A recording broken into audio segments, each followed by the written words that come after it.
Hi, this is Drew Jones of Drew's Guitar Shop in Seattle, Washington, and today I wanted to do a little video on shimming electric guitar necks. We're talking about bolt-on necks here, not like set neck guitars. It's like your Fender Telecasters, Fender Stratocasters, things like that. Things that have a neck like this that bolts on. So let's go ahead and talk about what a shim is. Shim basically is a thin strip of something that you put between two things to adjust something, either tightness or the angle. And in the case of a guitar neck, what we're adjusting is the angle. So what can happen with guitar necks over time is that they can kind of drift up, or in some cases when there's been some kind of issue with the router or with the neck angle as it was set at the factory, neck angles can kind of come in too low sometimes. So let me kind of show you what happens when you end up with that. This is going to be a really terrible illustration because I'm not actually a good artist. But you see you have your saddles here. So this would be like an example of a Fender saddle. You have your adjustment screw here and it goes into a back plate. And here's your neck. Now, when your neck is kind of too low, what's going to end up happening is that, you're going to end up with something that's usually slightly concave. Usually with an electric guitar neck, you want to see it at least parallel with the body, if not with a little bit of an angle to it. And depending on what kind of hardware you have, that angle is either going to be steeper or shallower. Typically with Fender style hardware, you're going to see some of the shallower angles like, 1.5 degrees, sometimes a little steeper up towards 2 degrees. But, generally you're keeping it within that 1 or 2 range. Gibsons will sometimes be a little bit higher just by the nature of a two-pneumatic bridge being a little bit higher, and sometimes you'll see others. But for the sake of what we're talking about now, that that 1 to 2 is what we're talking about. So what will happen is if that neck angle is bad, again, from the factory or from something that happened with the router or from something that came drifting up over time, when we have the strings coming off of this neck and go into the saddle, you're going to end up with this really high action at number 12. 12 is where I measure string height. Fret number 12 usually is where I measure string height. And what's going to end up happening is that you're not going to be able to get that height out by adjusting the saddle, because what's going to happen is that the saddle is going to end up bottoming out on the bottom of that bridge plate.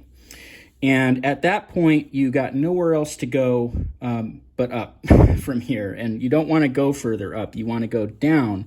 And so what we'll do is we'll cock this neck back by putting a shim under it.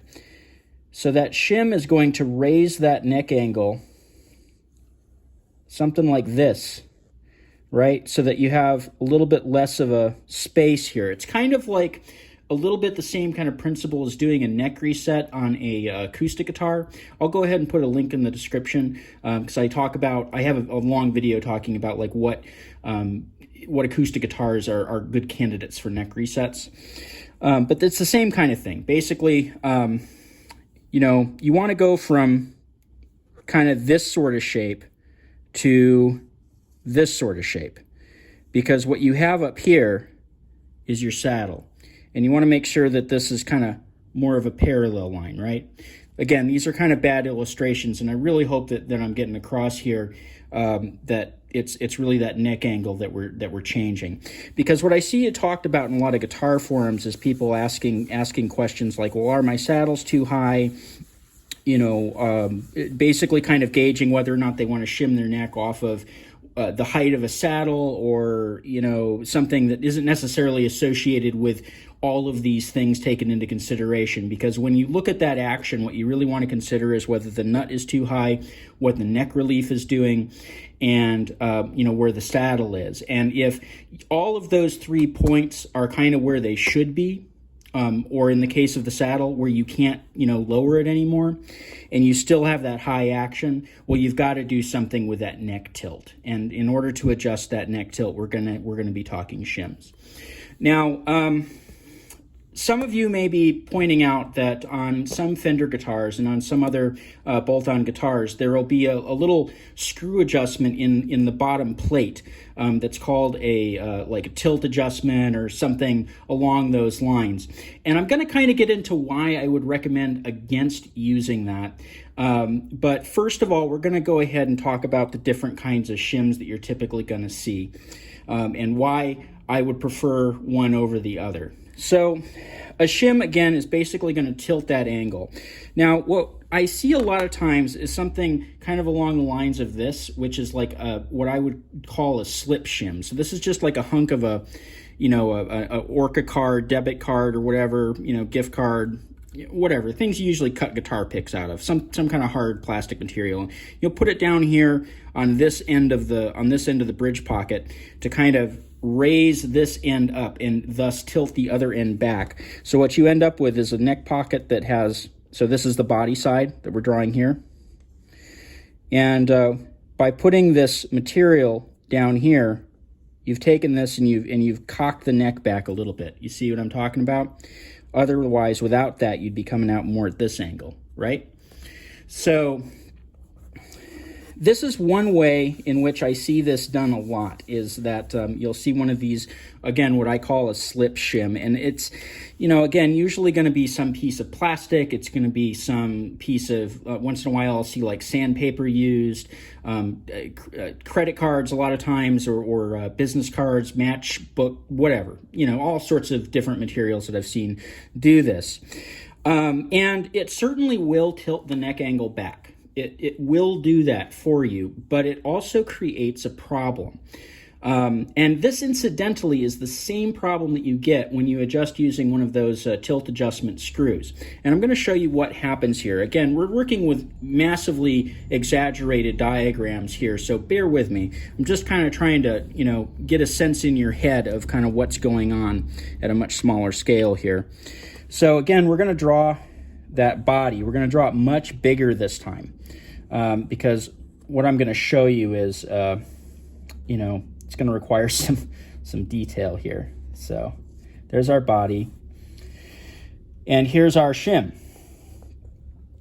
And then we're going to go ahead and we're going to draw our neck in as it would be, making contact back here at the back of the neck, at the back of that neck pocket, and with the shim up here at the front of the neck pocket. Well, one thing that you're going to see first off is that there isn't a whole lot of contact here between the neck and the body. Now, I'll say that, as far as like contact goes, people are going to start talking to you about sustain, which is a thing that you will lose with that contact, or they'll start talking with you about tone. Now, as far as like the tonal difference, I think that some of that might be superstition. Most of what you're hearing is going to be coming from the pickups. Most of what you're hearing is going to be, coming out of your amp. Like, this is going to matter a lot less for, the general tone of things, but you will lose a little bit of sustain because there's simply less contact here. There's more airspace in there. But that is kind of the least of your concerns, in my opinion. This isn't great for your tone. It's not great for your sustain. But what's going to end up happening is that you have these screws that are kind of pulling this thing down, because you got to keep in mind that there are these big bolts coming through the bottom of that neck. And what these bolts are going to want to do over time is that they're going to want to pull this down. And as they're pulling down, they're going to succeed with that eventually.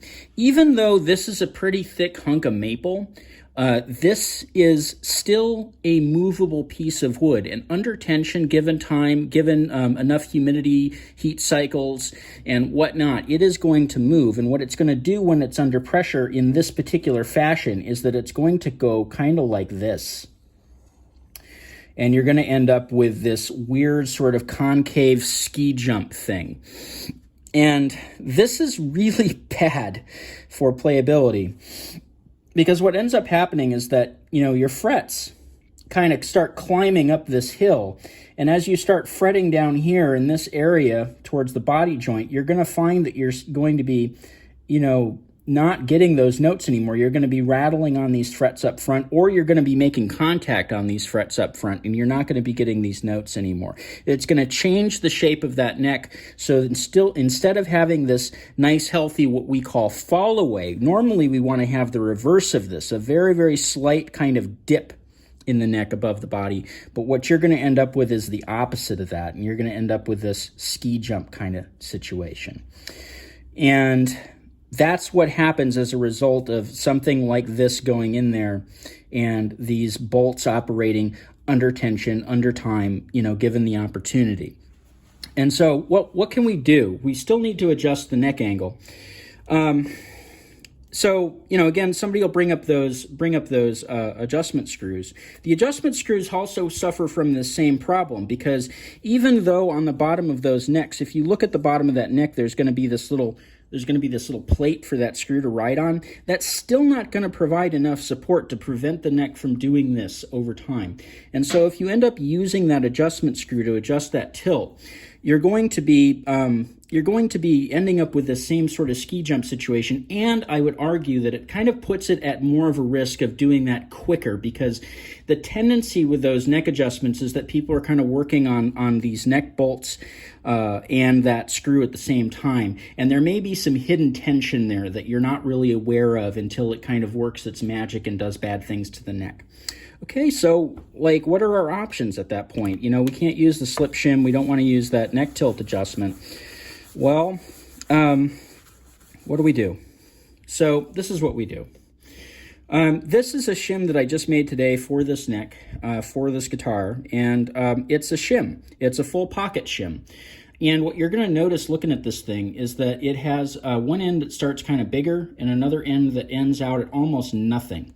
And it's been custom fit, to this particular neck, to this particular body. You see I have a neck side marked. That's the side that goes against the neck. This is the body side. This side is going to go against the body. And you'll see that it fits perfectly over those holes, and it's going to fit perfectly within that neck pocket.